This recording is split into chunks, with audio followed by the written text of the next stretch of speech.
Hey guys, so today we're going to take a look at our third and final form of linear functions, standard form. So before we get started, just a reminder, make sure you take all of the notes to get credit for this assignment.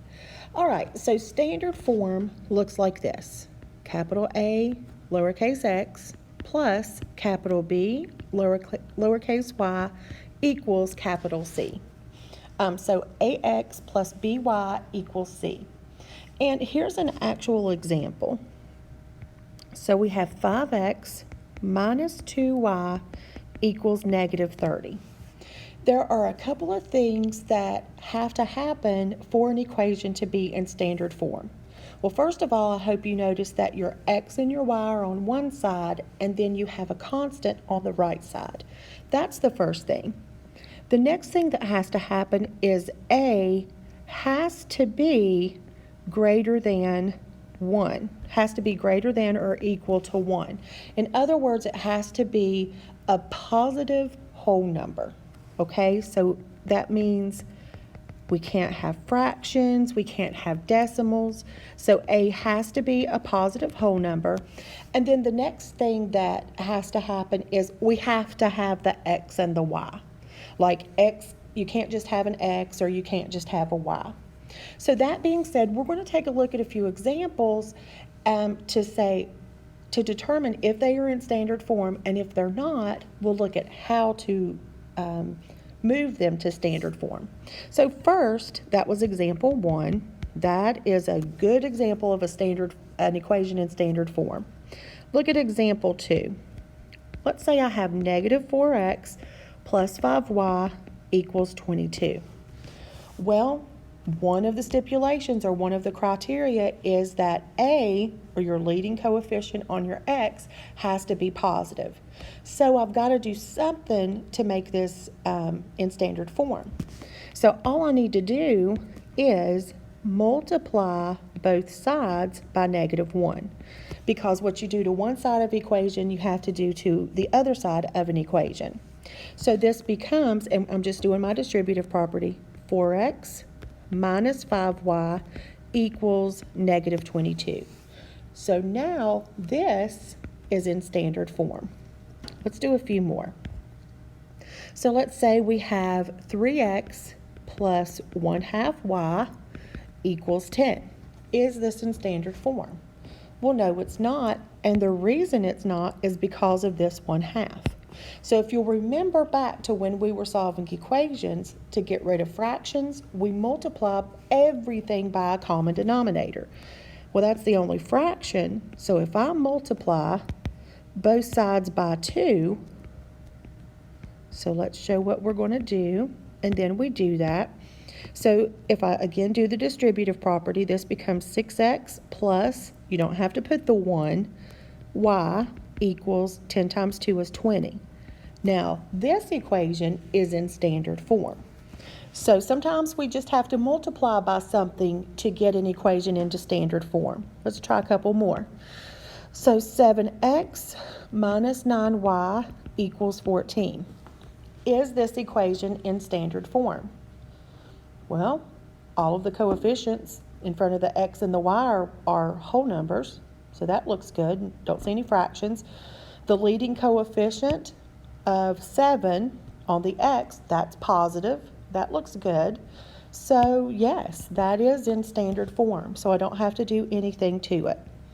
Let's take a look at one more. So let's say I have 3/4 x plus 6y equals -25. So the first question I ask myself is this equation in standard form?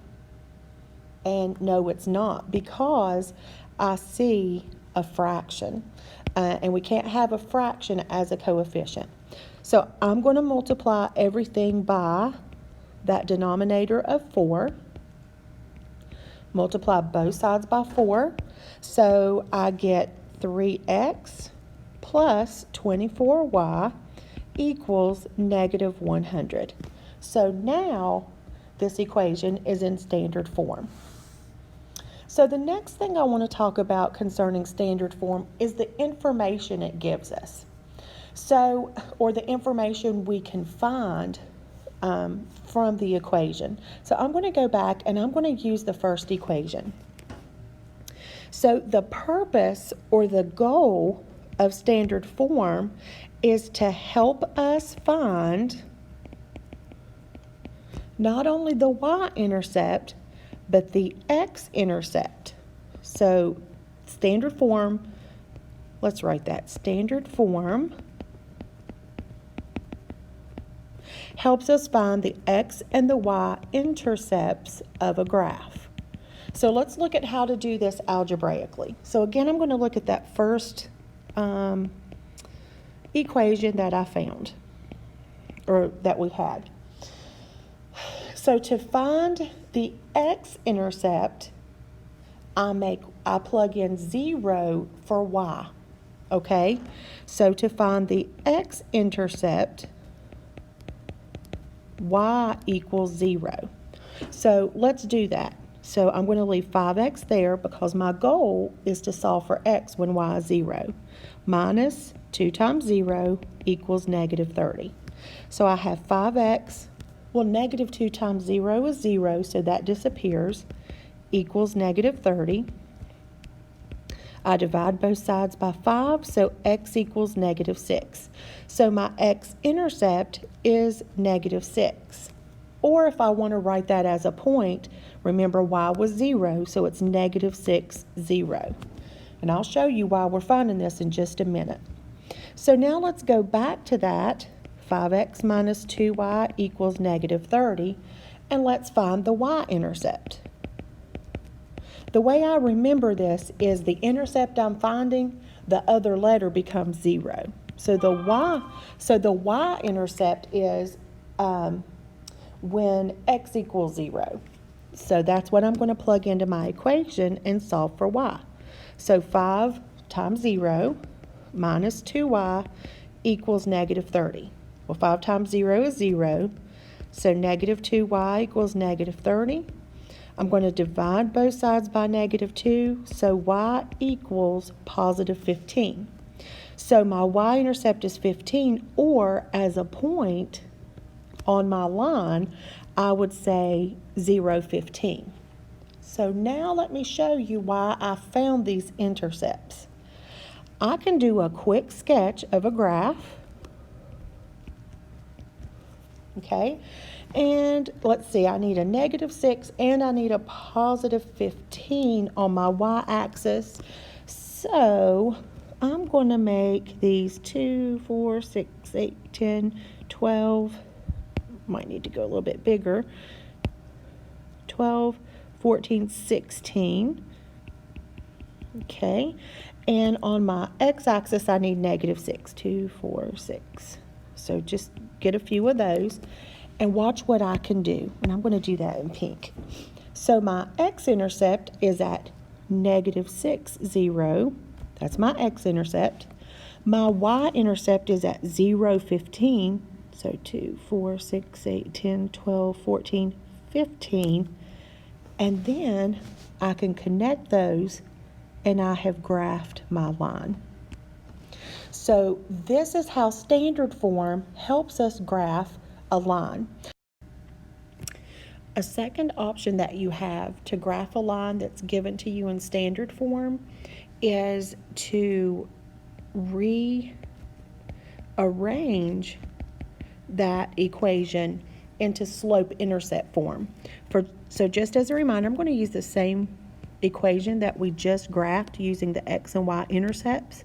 So just a reminder, this is standard form. So I'm going to solve this for y and then use the slope-intercept form to graph the line. So first I'm going to subtract 5x from both sides. So I have negative 2y equals negative 5x minus 30. Next I'm going to divide all of my terms, or divide everything by negative 2. So my slope is positive 5 over 2 because we have two negatives. So positive 5 over 2x, negative 30 divided by negative 2 is positive 15. So just a reminder that that is our slope-intercept form. And here's how we would graph that. with that information. So again, I'm going to do a rough sketch of a graph. This is how you do it without drawing all the little boxes. So I notice my y-intercept is 15. Let me redraw my graph based on that information. Okay, and I notice that I have a slope of positive 5 over 2. So I'm going to do these by, let's say 5s. 5, 10, 15, 20, 25, 30. And my x-axis, let's label these 5, 10, 15, 20, 25, 30. And on my x-axis, I'm going to label those by 1. 1, 2, 3, 4, 5. So if you'll remember, first we plot our y-intercept. So this is y equals mx plus b. So our y-intercept is 15. And our slope is positive 5 over 2. So that means I rise 5 and I run 2, starting at our y-intercept. So I rise 5, run 2. Rise 5, run 2, and then I graph my line. And that is actually a second way to graph that same equation. So we can either, if we leave it in standard form, we find the x and y intercepts and graph that, or we can solve the equation for y and get it in slope-intercept form and use the y-intercept and slope to graph that line.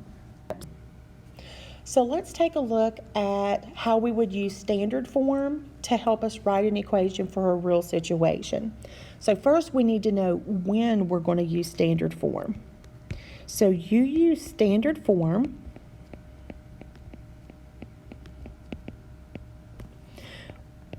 when you have what looks like two rates and a total. That's your signal that a good starting point for your equation would be standard form. So let's look at an example. So Evan earns money doing chores. I'm not going to write that down, but I'm just setting up the story. Okay. Evan earns $3 for doing laundry. And again, I'm abbreviating this. And $4 for doing dishes. He wants to earn $36. Write an equation for this situation, and I'm not going to write that down, using x to represent dishes, how many times he does dishes, and y to represent how many times he, let me go back and switch that. Write an equation using x to represent how many times he does laundry, there we go, and y to represent how many times he does dishes. So remember, for standard form, which is ax plus by equals c, we want the two rates equal to a total. So let's look at our rates. We said x is for laundry.